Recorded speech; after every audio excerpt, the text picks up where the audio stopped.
ವೀಕ್ಷಕರೇ, ಅದೊಂದು ಕಾಲ ಇತ್ತು. ಆಗ ಕನ್ನಡದಲ್ಲಿ ಯಾವಾದರೂ ಹೊಸ ಚಿತ್ರಗಳು ಹಿಟ್ ಆದರೆ ಅವುಗಳನ್ನ ತೆಲುಗು ಹಾಗೂ ತಮಿಳಿನಲ್ಲಿ ರೀಮೇಕ್ ಮಾಡಲಾಗ್ತಿತ್ತು. ಅದರಲ್ಲೂ ಅಣ್ಣವರ ಚಿತ್ರಗಳು ಎಲ್ಲಾ ಭಾಷೆಗಳಿಗೂ ಕೂಡ ರೀಮೇಕ್ ಆಗ್ತಾ ಇದ್ವು. ಈ ಒಂದು ಮಾತನ್ನ ಹೇಳಿದವರು ಹಿರಿಯ ನಟಿ ಲಕ್ಷ್ಮಿಯವರು. ಇಷ್ಟೇ ಅಲ್ಲ, ನಾನು ಕಂಡಂತೆ ಕನ್ನಡದಲ್ಲಿ ತಮಿಳಿಗಿಂತ ತೆಲುಗಿಗಿಂತ ಬಹಳ ಮೊದಲೇ ಹೊಸ ಅಲೆಯ ಚಿತ್ರಗಳು ಹಾಗೂ ಹೊಸ ಬಗೆಯ ಪ್ರಯೋಗಗಳು ಶುರುವಾಗಿದ್ವು ಅಂತ ಮತ್ತೋರ್ವ ಖ್ಯಾತ ನಟಿಯಾದಂಥ ಸುಹಾಸಿನಿಯವರು ಯಾವುದೋ ತಮಿಳು ಸಂದರ್ಶನವೊಂದರಲ್ಲಿ ಕೆಲ ವರ್ಷಗಳ ಹಿಂದೆ ಹೇಳಿದ್ರು. ಹಾಗೆ ನೋಡಿದ್ರೆ ಈ ಇಬ್ರು ಕೂಡ ಮೂಲತಃ ಕನ್ನಡದವರಲ್ಲ. ಇವರು ಪರಭಾಷಾ ನಟಿಗಳಾಗಿದ್ರು ಕೂಡ ಕನ್ನಡದಲ್ಲಿ ಸಾಕಷ್ಟು ಸೂಪರ್ ಹಿಟ್ ಚಿತ್ರಗಳನ್ನ ಕೊಟ್ಟಂತ ಕಲಾವಿದ್ರು. ಇವರು ಕನ್ನಡ ಚಿತ್ರಗಳ ಬಗ್ಗೆ ಹಾಗೂ ಅವುಗಳ ಮಹತ್ವದ ಬಗ್ಗೆ ಆಡದಂತ ಮಾತುಗಳು ಯಾವು ಕೂಡ ಉತ್ಪ್ರೇಕ್ಷೆ ಅಲ್ಲ.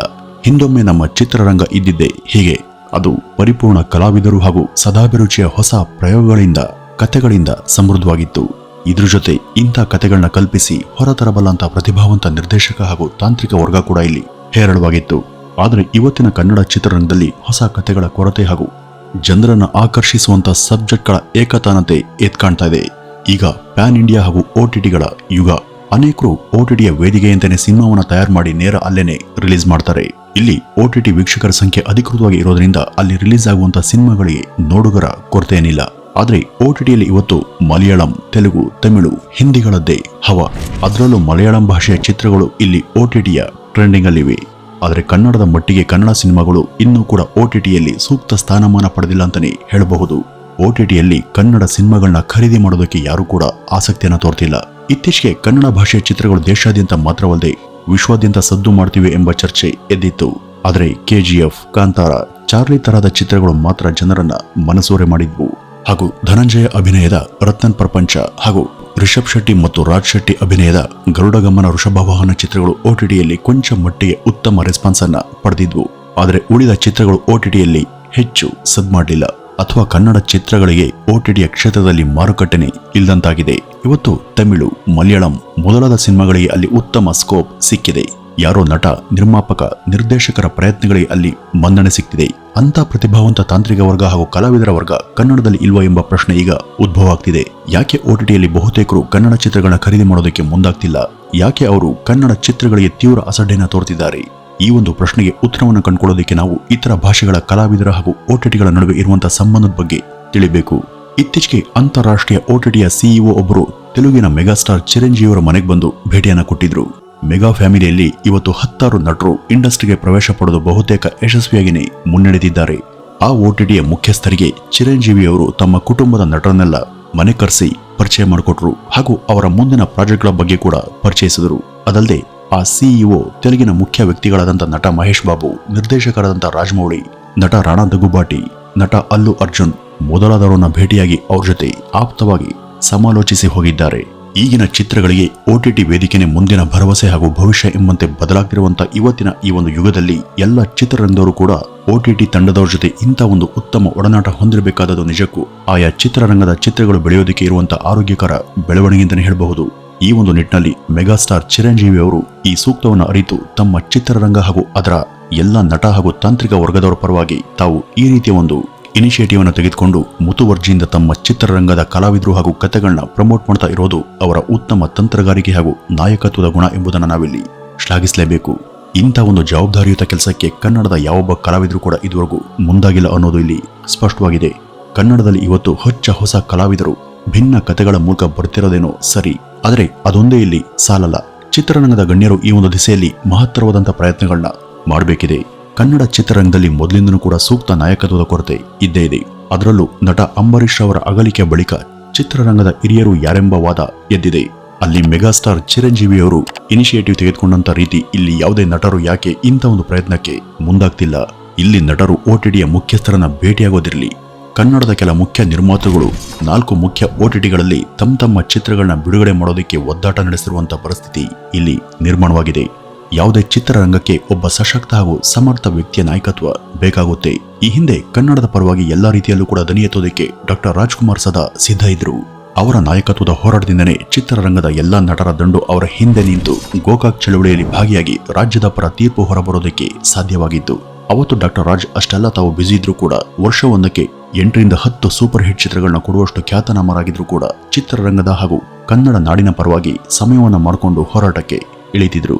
ಆದರೆ ಇವತ್ತು ಇಲ್ಲಿಯ ಎಷ್ಟೋ ನಟರು 4 ವರ್ಷಕ್ಕೊಂದು ಚಿತ್ರವನ್ನು ಕೊಟ್ಟರು ಕೂಡ ಯಾರಿಗೂ ಚಿತ್ರರಂಗದ ಇಂಥ ಬೆಳವಣಿಗೆ ಕಡೆ ತಲೆ ಹಾಕೋದಿಕ್ಕೆ ಆಸಕ್ತಿನೇ ಇದ್ದಂತಿಲ್ಲ. ಮುಖ್ಯವಾಗಿ ಇವತ್ತು ಇಲ್ಲಿ ಯಾರಿಗೂ ಕೂಡ ನಾಯಕತ್ವದ ಅಗತ್ಯನೇ ಬೇಕಿಲ್ಲ ಅಂತ ಕಾಣ್ತಿದೆ. ಆದರೆ ಈ ಒಂದು ನಿಟ್ಟಿನಲ್ಲಿ OTTಯಲ್ಲಿ ಕನ್ನಡ ಚಿತ್ರಗಳು ಕೂಡ ಮುಖ್ಯ ಅಂತ ನಿರೂಪಿಸುವಂತ ಹೊಣೆ ಹೊರೋದಿಕ್ಕೆ ಇವರಲ್ಲಿ ಯಾರು ಸೂಕ್ತ ಹಾಗೂ ಸಶಕ್ತರು ಎಂಬುದು ಇನ್ನೂ ಕೂಡ ಗೊತ್ತಿಲ್ಲ.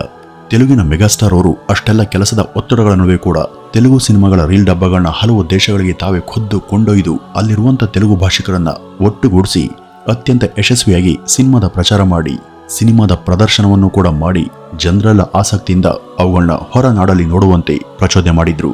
ಈ ಒಂದು ಕಾರಣದಿಂದನೇ ಇವತ್ತು ವಿದೇಶದಲ್ಲೂ ಕೂಡ ಹಿಂದಿಗಿಂತಲೂ ತೆಲುಗು ಸಿನಿಮಾಗಳಿಗೆ ದೊಡ್ಡ ಮಾರ್ಕೆಟ್ ಸ್ಕೋಪ್ ಅಲ್ಲಿದೆ. ಹಾಗಂತ ಕನ್ನಡದಲ್ಲಿ ಇಲ್ವೇ ಇಲ್ಲ ಅಂತ ಹೇಳ್ತಿಲ್ಲ, ನಮಗೂ ಇದೆ. ಆದ್ರೆ ಹೇಳಿಕೊಳ್ಳುವಷ್ಟರ ಮಟ್ಟಿಗಂತೂ ಖಂಡಿತ ಅಲ್ಲ. ಚಿರಂಜೀವಿಯವರು 70-80ರ ದಶಕದ ನಟ. ಆವತ್ತಿನಿಂದ ಇವತ್ತಿನವರೆಗೂ ಚಿತ್ರರಂಗದ ಎಲ್ಲಾ ರೀತಿಯ ಮಜಲುಗಳನ್ನು ಕೂಡ ಅದರ ಬೆಳವಣಿಗೆ ಮತ್ತು ಬದಲಾವಣೆಗಳನ್ನ ಗಮನಿಸುತ್ತಿರುವಂತಹ ಹಾಗೂ ಅದಕ್ಕೆ ತಕ್ಕ ಹಾಗೆ ಬದಲಾಗ್ತಿದ್ದಾರೆ. ಹಾಗೂ ಈಗ ಒಬ್ಬ ಅನುಭವಿ ನಟಾಗಿ ತಾನೇನ್ ಮಾಡಬೇಕು, ತನ್ನ ಸ್ಥಾನ ಏನು, ತನ್ನ ಕರ್ತವ್ಯ ಏನು ಎಂಬುದನ್ನು ಅರ್ಥಕೊಂಡು ಅದರ ಅನುಸಾರನೆ ಅವರು ಮುಂದುವರಿತಿದ್ದಾರೆ. ಅವರು ತೆಲುಗು ಭಾಷೆ ನಟರೇ ಇರಬಹುದಾದ್ರೂ ಕೂಡ ಇಲ್ಲಿ ಚಿತ್ರರಂಗದ ಕಾಳಜಿಯ ವಿಷಯವಾಗಿ ಅವರು ಹಿಡಿತಿರುವಂತಹ ಹೆಜ್ಜೆಗಳು ನಿಜಕ್ಕೂ ಕೂಡ ಶ್ಲಾಘನೀಯ ಅಂತಾನೆ ಹೇಳಬಹುದು. ಕನ್ನಡ ಚಿತ್ರರಂಗ ಕೂಡ ಇವತ್ತು ವರ್ಲ್ಡ್ ಕ್ಲಾಸ್ ಚಿತ್ರಗಳನ್ನ ಕೊಡಬಲ್ಲಂತ ಸಮರ್ಥ ಇಂಡಸ್ಟ್ರಿ ಅಂತ ಕರ್ಸ್ಕೊಂಡಿದೆ. ಇಲ್ಲೂ ಕೂಡ ಅಂತ ಬೆಸ್ಟ್ ಕಲಾವಿದರು, ತಂತ್ರಜ್ಞರು, ನಿರ್ದೇಶಕರು ಇದ್ದಾರೆ. ಆದ್ರೆ ಕೇವಲ KGF ಹಾಗೂ ಕಾಂತಾರಗಳು ಮಾತ್ರನೇ ಇಡೀ ಕನ್ನಡ ಚಿತ್ರರಂಗ ಅಲ್ಲ.